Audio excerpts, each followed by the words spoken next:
Great. Thanks everyone for joining us at the inaugural Clean Cars Minnesota Roundtable being hosted virtually in Mankato today. We're going to get started in a minute here and introduce the panelists. So just hold on for one more minute and then we'll dive right in.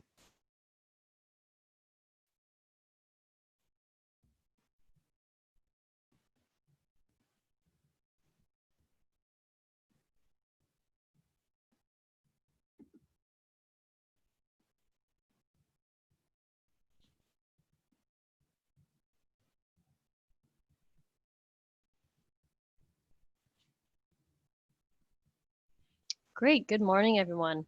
We are 5 minutes past the hour, so we're going to start with our Clean Cars Minnesota Roundtable being hosted virtually in Mankato.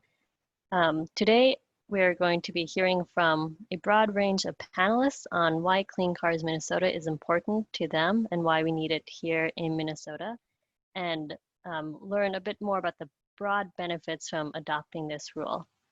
My name is Anjali Bains, and I'm a Senior Policy Associate at Fresh Energy.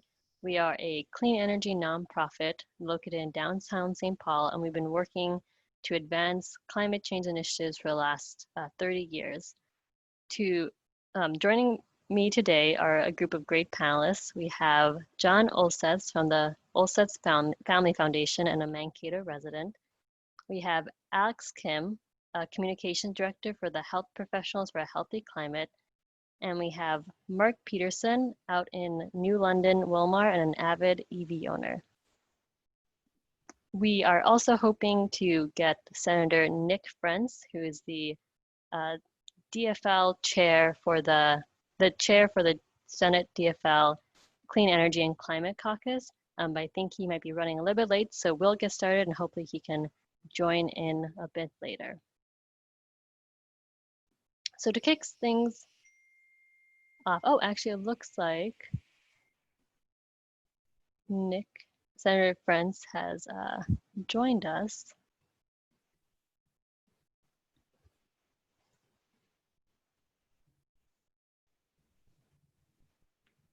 So I'm going to promote him to panelist. Senator Frentz, are you there? I think I am. Oh, great. Yes. But I can't see anybody, just you, but that's okay. Great. Yes, I'm in presentation mode, so we're going to go quickly over what Clean Cars Minnesota is, just so everyone has a common base understanding, and then we'll launch into the panel session. Great. Thank you for Awesome. having me. Thanks for joining us. So to begin, I want to give an overview of what Clean Cars Minnesota is. There's been a lot of misinformation out there, and it seems best to start the roundtable with just the same information. Clean Cars Minnesota. Let me see if I can move the slides. Great.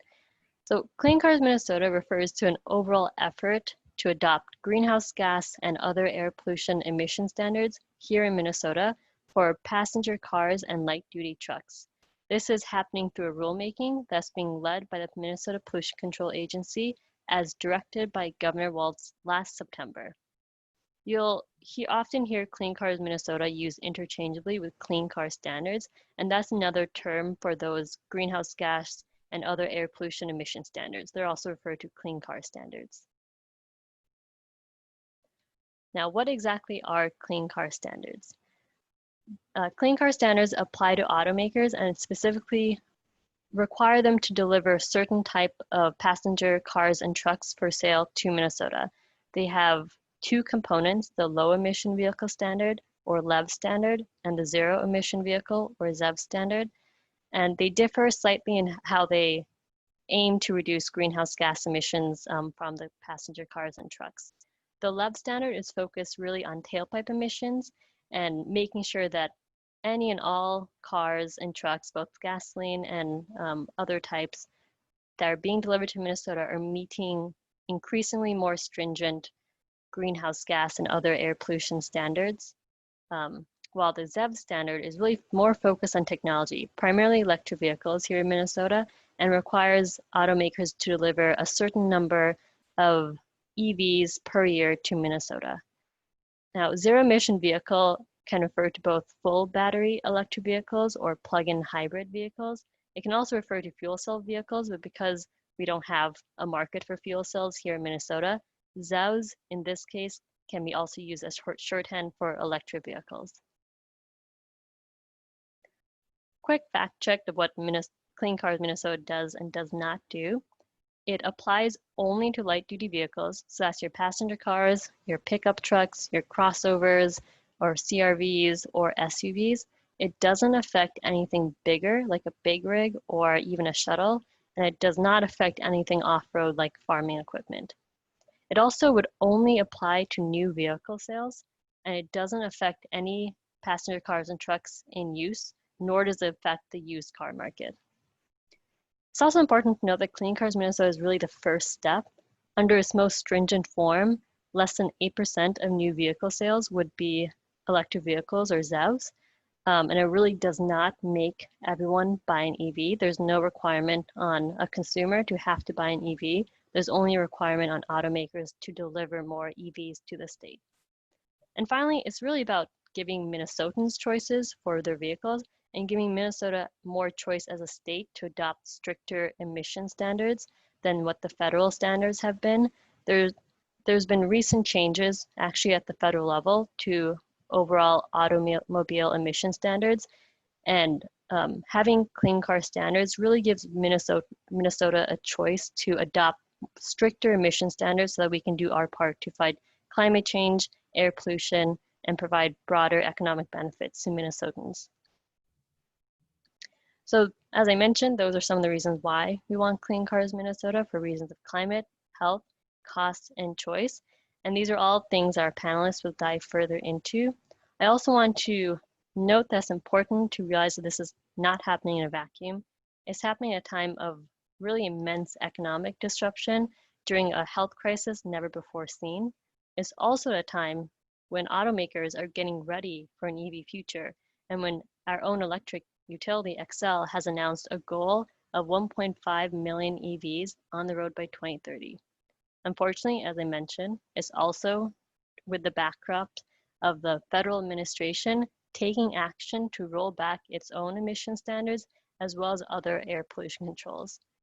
All these forces just make it even more important that Minnesota takes control of the future it wants and takes action now. And with that, I will stop sharing that screen and welcome all of our panelists. Great. Thanks all for bearing with me there. To begin, we're going to go through the panelists and have you each introduce yourselves a little bit more and explain why Clean Cars Minnesota is important to you. So starting off with Senator Friends, do you want to give a bit more of who you are and why clean car standards matter? Sure.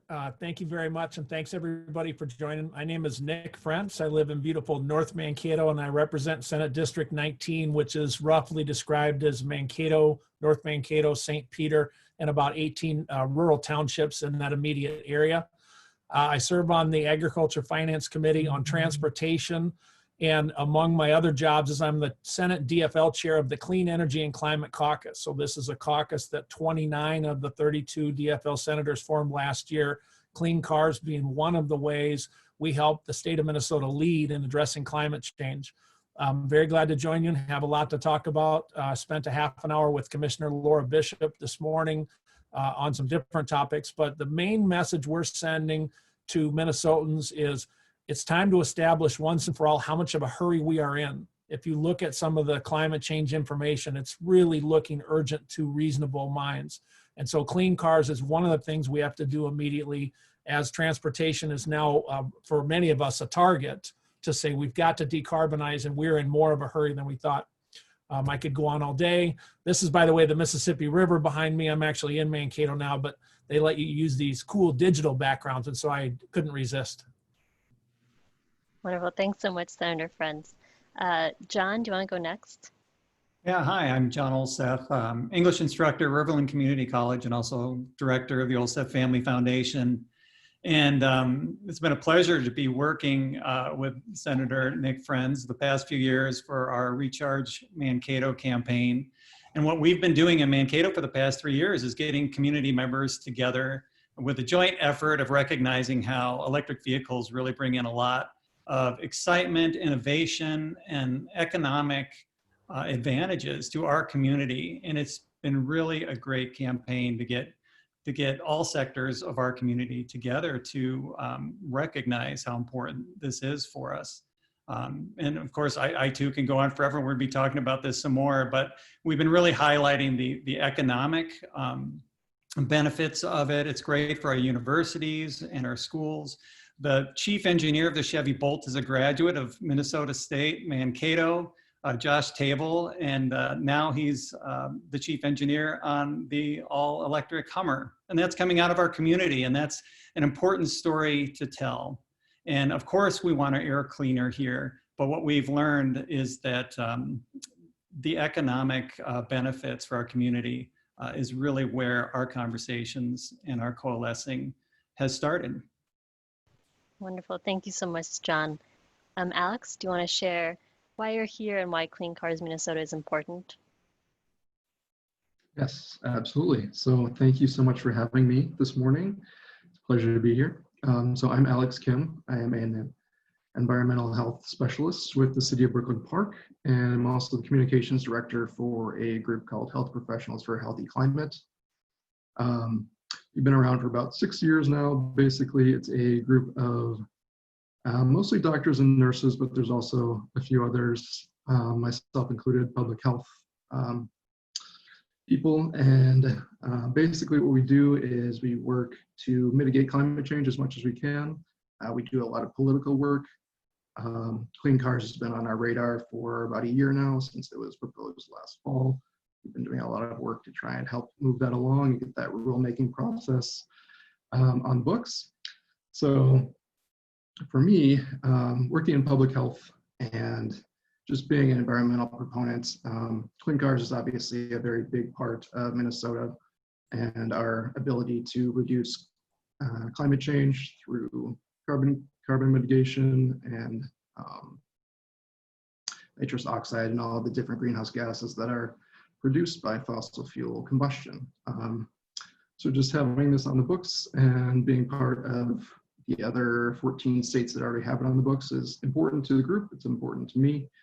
When I was in grad school a few years ago, I didn't have a car at all, but when I actually bought one of the things that I wanted to do was potentially buy an electric vehicle. And at the time, just a few years ago, there really wasn't anything in Minnesota that was available. I wanted the Chevy Bolt, as already mentioned by John. And at the time, it just really wasn't available. So, pushing a rule like this and getting more clean vehicles into the state is important for me and important for the state and really everyone who lives in the state and is interested in buying these types of vehicles. Wonderful. Thank you so much, Alex. And finally, Mark, you are an EV owner yourself. Can you share why you're here and why Clean Cars Minnesota is important? Yeah, absolutely. So my name is Mark Peterson. I'm from New London, Spicer, Minnesota. I'm a board member on the Wilmer Area Climate Action Group, and I've been really involved in the EV push. I'm a member of the Minnesota EV Owners Group. I've worked really closely with the Pollution Control Agency, pushing how they spend the VW Dieselgate money and making sure that the charging infrastructure in Minnesota is really built out, because that's been one of the big hurdles. People are worried about that range anxiety. I've had a car long enough that it's no longer a big concern for me. But now the big concern is being able to access the cars. For a lot of people around here, when I talk to them about them, the only chance they have to see, sit in, drive, ride an electric vehicle is if I take them out in mine. The local dealerships simply don't carry them. They have no interest in doing so.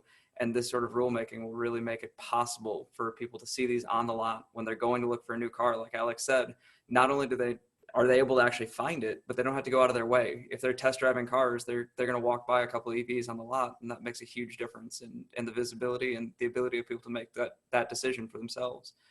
So that's the reason I'm here, is to make sure we have a choice and that Minnesotans have access to these vehicles. Wonderful. Thank you all for your responses. We heard a lot of discussion about climate change, EV choice, consumer choice, and of course, health. And we'll dig into each of those in a little bit more detail, starting off with climate change.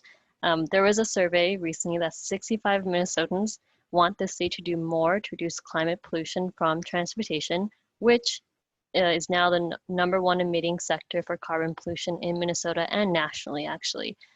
Senator Friends, why is it important for us to tackle climate change, and how will clean car standards help Minnesotans do just that? Well, I don't think I'm telling anybody on this call anything they don't know, but we're watching information. I don't want climate change to be as big a crisis as it is. I'd be happy if it was discovered that it was a lesser concern than it is, but the facts are the facts. And as Senator Klein in our caucus often says, facts are stubborn things, so that we're in more of a hurry than we thought 5 years ago. And we look at transportation as a sector where human beings being what they are, it's proven most difficult to change behavior. And this is the classic problem of the short-term cost versus the long-term benefit. You'd be surprised, all of you, please stop by the Capitol. I'd love to show you around. You'd be surprised how often we get into the argument about, well, we really can't transition to electric cars. It'll be 0.0000001 cent more per kilowatt hour, and that's just more than we can possibly bear. And meanwhile, the prices for property casualty insurance in Florida is tripling every 6 years. So that we have got to tell our story. The other dynamic, which is frustrating, and John has done an incredible job with electric vehicles and promoting them. It's not hard to show people why it's in the interest of the planet, but it's tough to get people to actually do something that's in their long-term interest at some type of short-term cost. And we have had all kinds of conversations in the Senate. What my goal really is, first of all, my goal, to be perfectly blunt, is to see a DFL majority in the Senate and wipe away a lot of our, and watch what I say, our committee scheduling problems. But that would allow us to hold public hearings on how much of a problem climate change is. And transportation will then show up as the #1 area where we can have improvement. And it's not just a public health benefit. It's not just an economic benefit to the communities that promote it.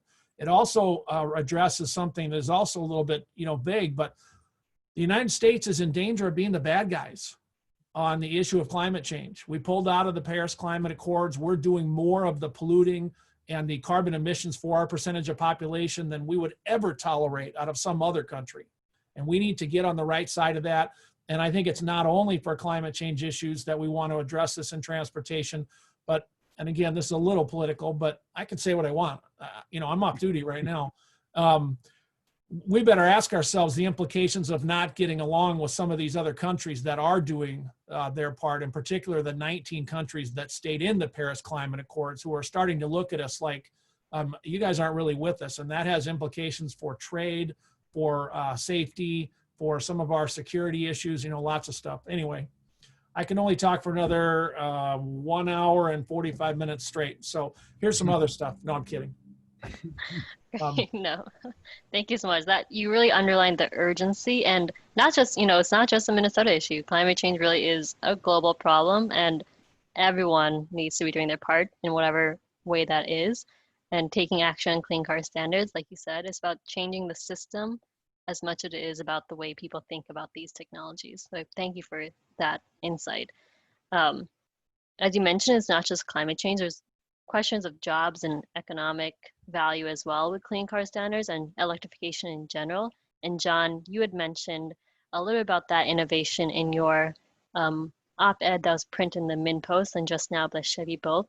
Can you talk a little bit more about how clean car standards and EVs in general present a real opportunity for Minnesotans and the US more broadly in jobs and innovation? Oh, thanks for asking. It's, what it comes down to with anybody who has an electric vehicle, at minimum, they're saving $1,000 of energy expenses. I'm saving $1,000 that I'm not spending on gas. I'm keeping my energy dollars local.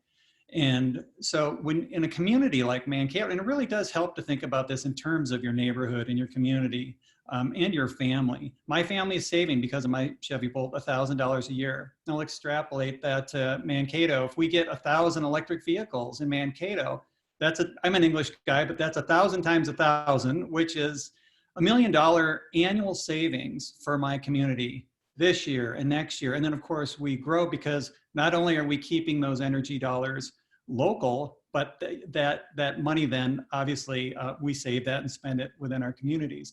So there's a big economic incentive to promote these vehicles.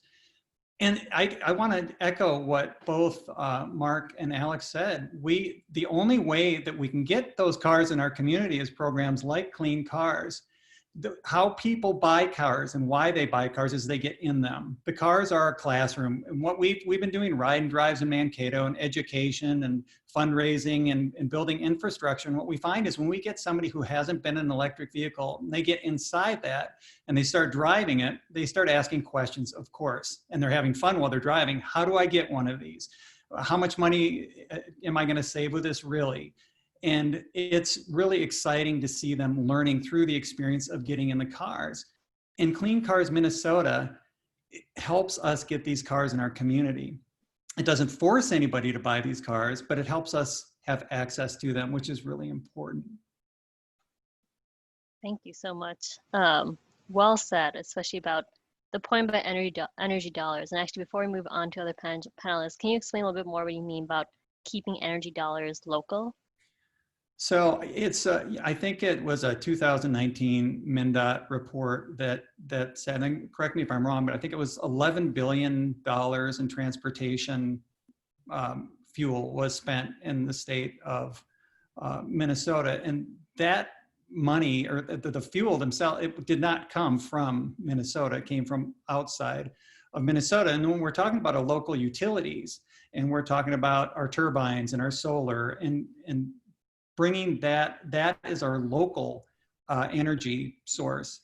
And then when I'm saving $1,000 a year, I have that $1,000 that stays quite literally in Mankato. And again, if we've got 1,000 of us in Mankato saving that kind of money, that money stays here instead of quite literally going through our tailpipe and burning up into the atmosphere. Yeah, that's such a good point. Yeah, we're buying gasoline from elsewhere, so our dollars on those fuel costs are going out of state. They're not staying in Minnesota. But if we switch over to electric vehicles, that's electricity generated in state. And like you said, you can keep those dollars to give back to your own community. That's a really good point. Exactly. Thanks so much, John. Moving on from climate economic, of course, health is a big consideration, especially during a pandemic that has focused largely on the respiratory system, air pollution. Before we go to public health, I'm sorry, I just had a point. Yeah. John is right, as he always is, but when we talk about local economics, before we go to public health, keep in mind, one of the things we are really promoting is that agriculture can host production on the land, wind, solar, and farmers are in a, generally a tough economic situation. And when they do that, they sign contracts that allows them to get dependable income on a monthly basis. That's a major plus, but it also generates tax revenue for those counties where that electric generation is hosted. So Nicollet County, where I live, is about 95% agricultural. And in addition to John's point about the $1,000, going into the pockets and being spent at the grocery store or whatever, agriculture has a tremendous opportunity with clean energy to generate local revenue that also stays local. By the way, the more county revenue, the more that takes pressure off us at the state level to provide what's called county program aid, which is the county equivalent of the city state support, which is called local government aid. I promise not to interrupt anymore. Thank you. No, actually, thank you for doing that. I was meant to say at the beginning that panelists, as you hear ideas and thoughts expressed by fellow panelists, please do feel free to jump in and respond. So thank you, Senator Frentz, for modeling that behavior. I appreciate that. With that, does anyone else want to mention anything about economic? Otherwise, we'll transition quickly to health. So Clean Car Standards is, in large part focused on tailpipe emission standards as well as getting more EVs here. I thought it was really important to also consider that the LEV portion is aiming to reduce not only greenhouse gas emitting pollution, but also other air pollution called criteria air pollution, like fine particulate matter, or nitrous oxide that really affects human health. Alex, I was wondering if you can talk a little bit more about how transportation contributes to air pollution, how that affects human health across Minnesota. Yeah, absolutely. Thank you. So like you mentioned, it's not just carbon, it's NOx, nitrous oxide. There's various other greenhouse gases that are emitted when you drive an internal combustion engine vehicle. So it's all those things, and all those different types of greenhouse gases obviously contribute to climate change, and also are negative when it comes to human public health. So really, these greenhouse gases affect humans pretty much throughout the body, starting from the head. You know, air pollution contributes to strokes in the brain, and then also when it goes down your lungs, and there's negative repercussions from that. Asthma, that's a big part of it. Asthma exacerbation from high pollution, and sometimes even lower pollution levels can trigger different things in your lungs and different negative health repercussions. A decline in lung capacity and exercise tolerance. It can be akin to smoking, really. Breathing in all these different types of pollutants within the air. In terms of your heart, there's hypertension, there's high blood pressure, cardiovascular morbidity and mortality leads to death, and a lot of, depending on the type of person and the different comorbidities you have, it can lead to death. Your kidneys, chronic kidney disease, reproductive system for pregnant women. If you are getting a lot of greenhouse gases within your body, you can lead to low birth weight of your child. So it's all these different things that affect the human body through air pollution and all these things that we're trying to fix potentially by putting in clean cars. So climate change related things, a few other points here. When we're talking about ozone, that's a big part of greenhouse gases. As normally when I would say ozone, you would think of the ozone layer, the ozone hole potentially, which we were able to fix actually with the Montreal Protocol in the 80s, and basically banning CFCs from air conditioning systems and the different types of cooling systems we use. So we've figured that portion out, but ozone as a gas, when it's closer to the planet, is actually really bad for human health. So when it's out in the stratosphere, it helps us, but when it's closer to the Earth, it's bad for our lung capacity. And ozone is created when you're at the gas pump on a hot sunny day. You're pumping your gas into your car. The VOCs and the nitrous oxide from those fossil fuels mix with sunlight and heat and produce ozone. So that's the reason why you wouldn't potentially want to pump your gas on a hot sunny day. If you can wait until nighttime, you're going to want to do that just because you're going to produce less ozone that way. And like I said, it's bad for your lungs. Asthma exacerbation is a big factor there when it comes to ozone closer to the Earth. Great, thank you so much for sharing that. I did not know that about ozone and pumping gas, so good knowledge to have. And it's pretty terrifying when you realize how many parts of the body is affected by air pollution. Thank you for sharing.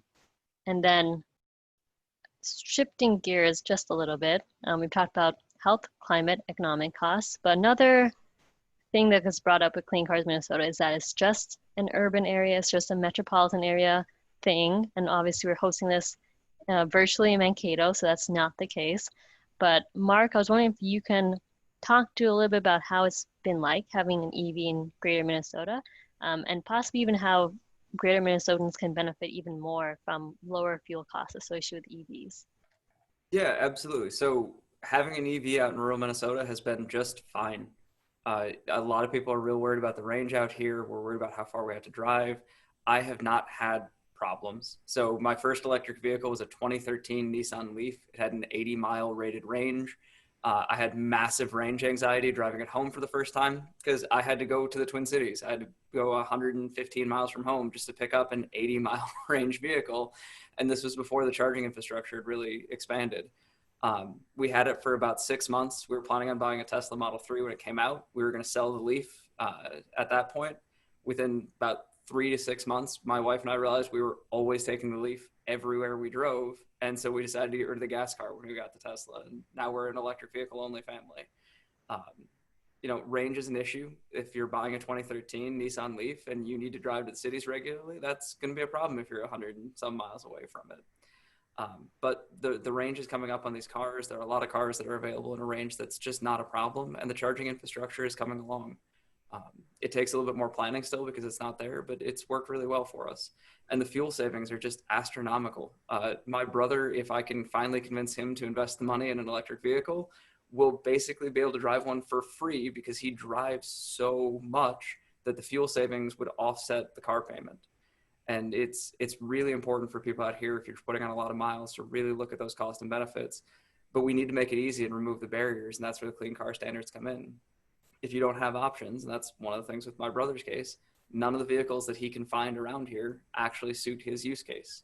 He needs something that isn't available in Minnesota, and he's not willing to drive to California or Washington, D.C. or Delaware, or one of these clean car states, to actually purchase the vehicle. Great. That's a really good point. Thank you for sharing that. And it's not even only with EVs.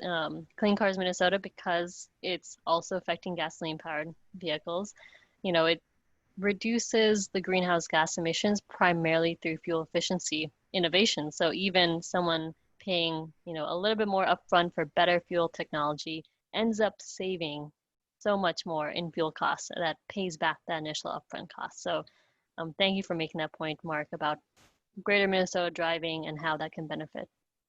Well, and if I could jump in too, Yeah.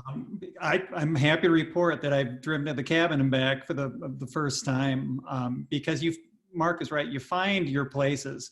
Elk River has a great level 3 charging where I can sit there for a half an hour and get 100 miles like that. It doesn't cost me very much. I've got a level 2 charger up at the cabin now, which a level 2 will give you 25 miles of charge per hour.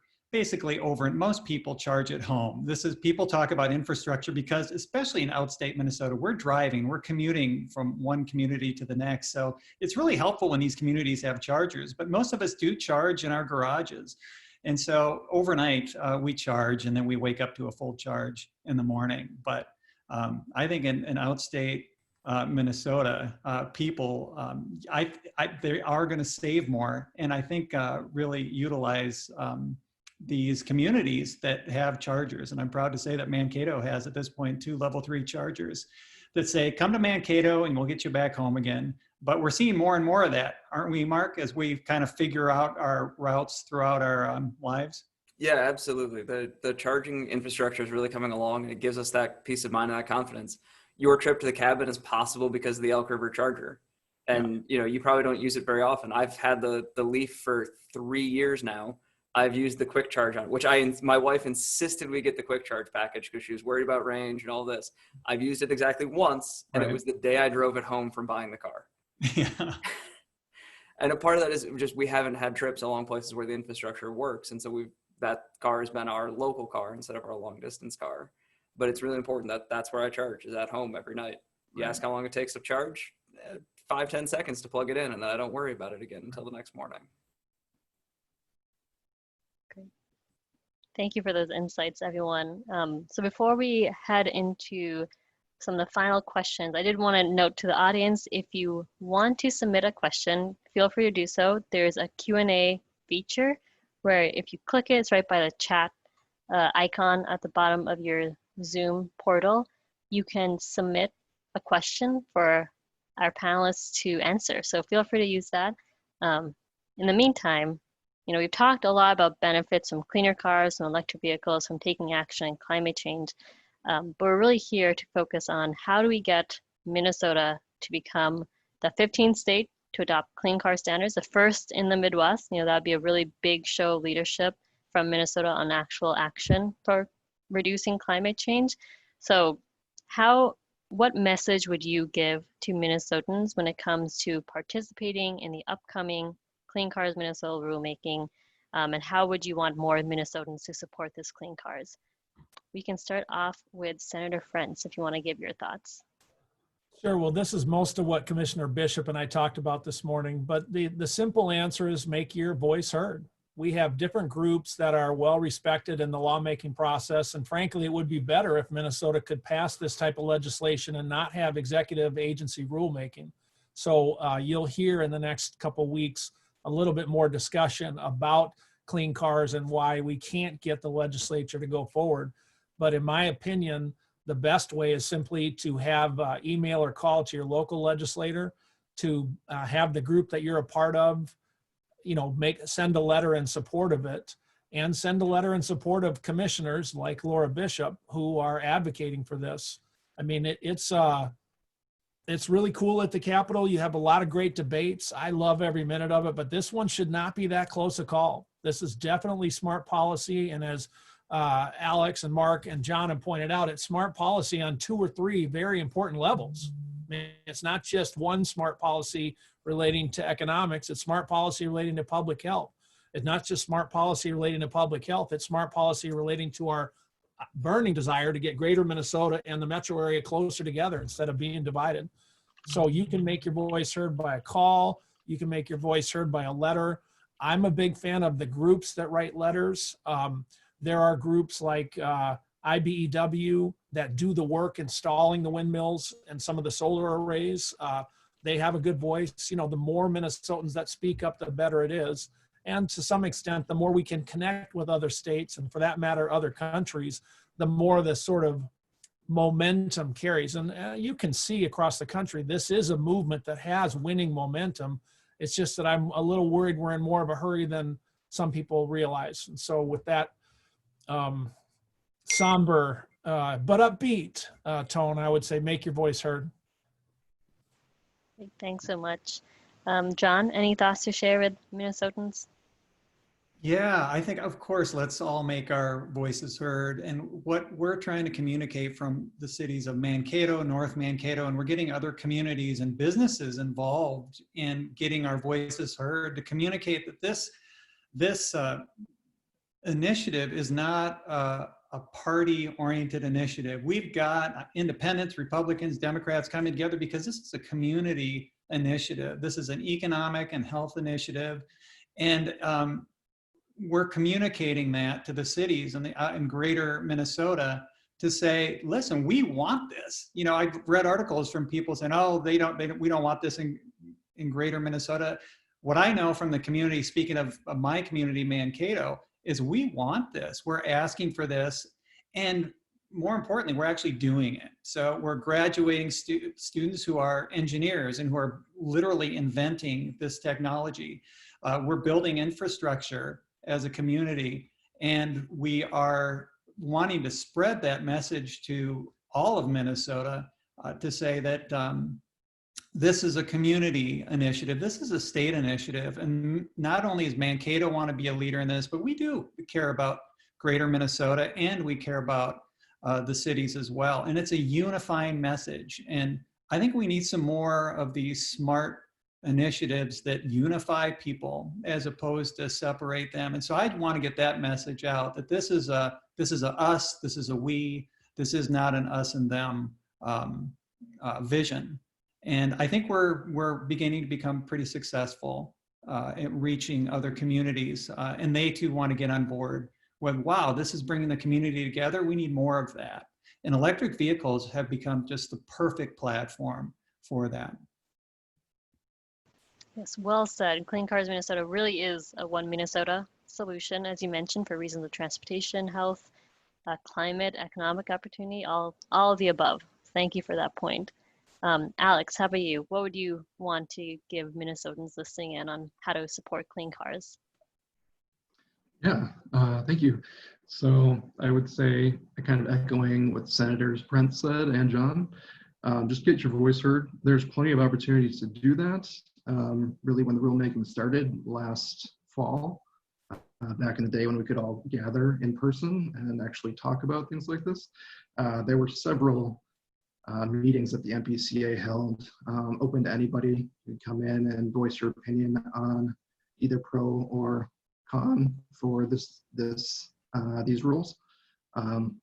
Based on what I heard, a lot of people were pro clean cars. The majority of people, majority of comments, either in person or sent in via email or letter.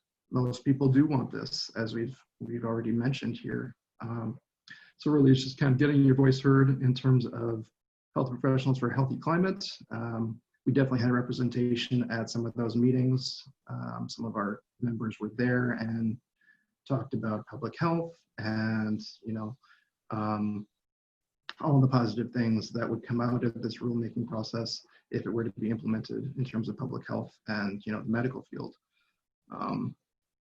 So yeah, just kind of getting your voice heard. And that can be, like I said, through email, through Twitter, social media, Facebook. As a communications director for the group, I do a lot of outreach on those fronts. So really, anybody can get their voice heard if you're passionate about it and if you just send in your comments. There are various channels to do that, and it's really very simple.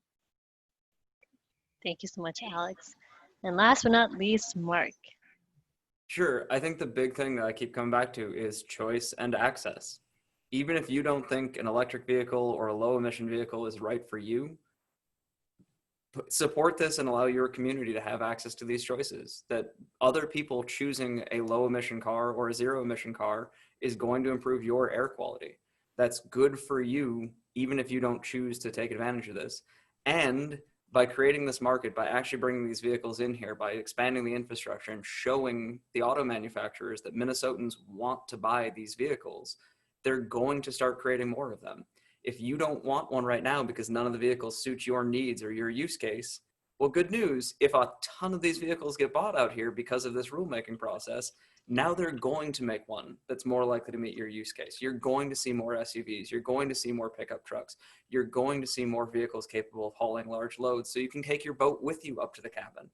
All of those things are going to come about as this market expands, and Clean Cars Minnesota is a part of that, and making sure that we have access to help drive this forward so the auto manufacturers know that the market does exist and they're just hiding from it right now. Great. Thank you, guys. Thank you so much for those last words, Mark. We actually did get one online question from an attendee. Where does the business community stand on the move towards electric vehicles? So I'll give that to the group, but Mark, it looks like you're ready to answer. Yeah, I'll jump on that one quick. So I work for an agriculture company, and we are looking hard at electrification for a large number of our vehicle fleets because we simply put so many miles on. It comes down to access, and it comes down to having the vehicle that fits our use case. But from a dollars and cents perspective, it's a no-brainer. The fuel cost savings, the long-term maintenance savings, the ability to just get in the morning and have it fueled up and ready to go for you. It's really clear use case for a lot of these companies. You see this with rideshare services. You see this with car share services. Anybody that's putting a large number of miles on is really looking hard at electric vehicles because they're such a good economic decision. And to add to that, it's a good business decision. Design Ready Controls up in the Twin Cities, and they've been involved in our Recharge Mankato campaign. A few years ago, they wanted to do natural grasses. Because they're working on their own ecosystem, right? So let's do some natural grasses. Now they're putting in solar and they're putting in some chargers.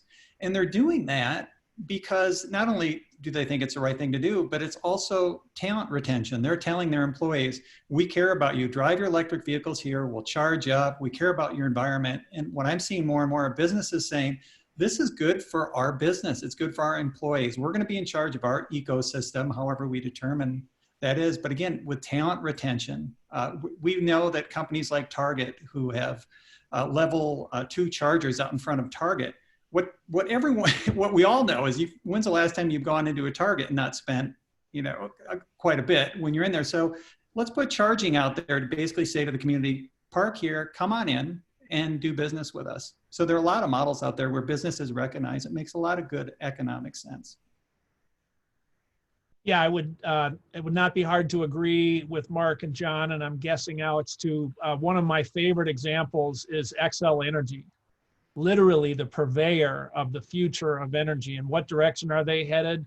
Renewable, renewable, renewable, and they're committing to decarbonizing. And they have the classic investor-owned utility structure. They are responsible to their shareholders. This is for them for profit. And they're still moving towards decarbonization. And my prediction is they will become even more active in this discussion. I didn't mention it, but Governor Walz has a Clean Energy First bill that has 3 parts. 100% clean energy by 2050, optimization, which is how we use efficiency, and then clean energy prioritization, which is basically a public utilities commission. And I'm the chief author of that bill. And Xcel Energy has already written a somewhat favorable letter, speaking of reaching out to your legislator. And those letters carry weight. That's a big company with a lot of employees, and it speaks for a lot of Minnesotans. So I think the business community, we haven't even talked about solar developers and those that directly benefit, or the workers. We have almost 60,000 clean energy jobs in Minnesota, and many of them are the highest paying, just great middle-class jobs that you want. I mean, who's kidding who? We're happy to cheer for Minnesota in competition with other states, but we don't have any coal in the ground. We don't have any oil we can drill for, but we have wind and we have sun, and we need to maximize our resources. And this is literally the low-hanging fruit of, the energy policy for the next 20 years. So not that I have any opinions on it. Great, thank you. Thank you, Nick. And you're right. I mean, we have Xcel announcing last week that they wanted 1.5 million electric vehicles across their service territories, of which Minnesota is a really big part. That's a private company. We've had Lyft decide to go all electric by 2030. And then GM and Ford have doubled down on their commitments to electric vehicles. And this is, during the pandemic. This wasn't something that just happened before. It's happening now, and it's been happening this summer. So you see everyone really digging in to electrification of transportation as the future, for all the points that you guys mentioned. I hope so. And I mean, politics is the art of persuasion. Look at Xcel Energy running television ads bragging about it. Does that tell you? I have seen those ads. Actually, we did get another question. So this is from Trey Muse. He's asking, what steps need to be made to get lawmakers on board with these standards? Do some GOP legislatures seem open to the proposal? Is it something lawmakers can negotiate? Senator Frentz, you might be best suited, but open to everyone. That question is obviously for John Olsen. I don't know why lead Free Press reporter Trey Muse would direct that towards me. We have a number of senators on both sides of the aisle who are very supportive. A couple Republican senators that deserve mention would be Senator Dave Schatz of Rochester. He's the chief author of the Clean Energy First part of that bill. Jason Rarick is the senator from just south of Duluth, District 11. He works on the ECO bill. So what we have is individual senators that are advocates for clean cars and for renewable energy and for decarbonization. What we lack, and I love working with both of those senators and every one of the 34 Republicans, is a willingness to vote these amendments in when it comes to the floor. So both of those senators chief author bills that move us in the right direction, but when there have been floor amendments that would accomplish the same purpose, we have been unable to get their votes. And I think, going back to our discussion half an hour ago, that's a reflection of what they think in their district. And I think that's where Minnesotans need to make their voice heard. I did not see Trey on this call, but I apparently don't have a list of talented, high-powered Free Press reporters. But it must be on here somewhere. Anyway, that's my take on it. And it's in the House of Representatives, as many of you know, these bills have already passed in their entirety and are waiting to clear the Senate before Governor Walz would certainly sign them. Hi, Trey. Well said. Thank you, Senator Frentz. So we are nearing the end of the hour here. I want to thank all the panelists for taking the time out to join today. This is the first roundtable on Clean Cars Minnesota, hosted virtually in Mankato. So really, thank you all for your participation. Oh, actually, it looks like Lee Pomeroy is raising their hand to speak. So I will allow you to ask a question, Lee. Just a sec. All right, Lee, can you hear us? Can you hear me? Yes, we can. Okay. Yeah, I finally made it on to this call late because I was on another Zoom call, as Nick knows. So I want to thank everybody for showing up, and good to see John and good to see Nick participating in this. And other than that, I have no question. Are you going to be able to tell us how many people logged into this Zoom meeting when we're all done? Yeah, that's something we can work to get out to everyone. I know I'm a little bit new to the webinar format of Zoom, so I Sure. don't have a list with me here, but we can, I think it looks, if I'm looking at it, we had about 15 folks join in here, which given it's our first Clean Cars Minnesota Roundtable, we really started advertising in earnest this last night and this morning, so pretty impressive roundup. We're hoping to have more participants for the future roundtables in Duluth and other parts of Minnesota. But overall, really great discussion, and thank you everyone for taking the time out to join us. Really appreciate your insights. As we've talked about, it's really important for everyone listening in to get involved in Clean Cars Minnesota, and the rulemaking is expected to continue this fall. You know, we're hoping for that draft rule to be published, and then a public comment period will open. There will also be a chance to give oral testimony at public hearings, and that is expected to run through about the early winter time. So it's really a great time to make your voice heard. In the meantime, as Senator Friend said, go on social media, support this, support Commissioner Bishop, send letters into your lawmakers saying that you support this. We need more Minnesotans to show that they're caring about these sort of actions because it's really important for reasons of climate, health, economics, as we've all mentioned. So thank you all again for joining, and thank you all for listening in. Take care, and we will be back next week with more Clean Cars Minnesota Roundtables. And I'd be remiss to say to not mention this is hosted by the Minnesotans for Clean Cars campaign.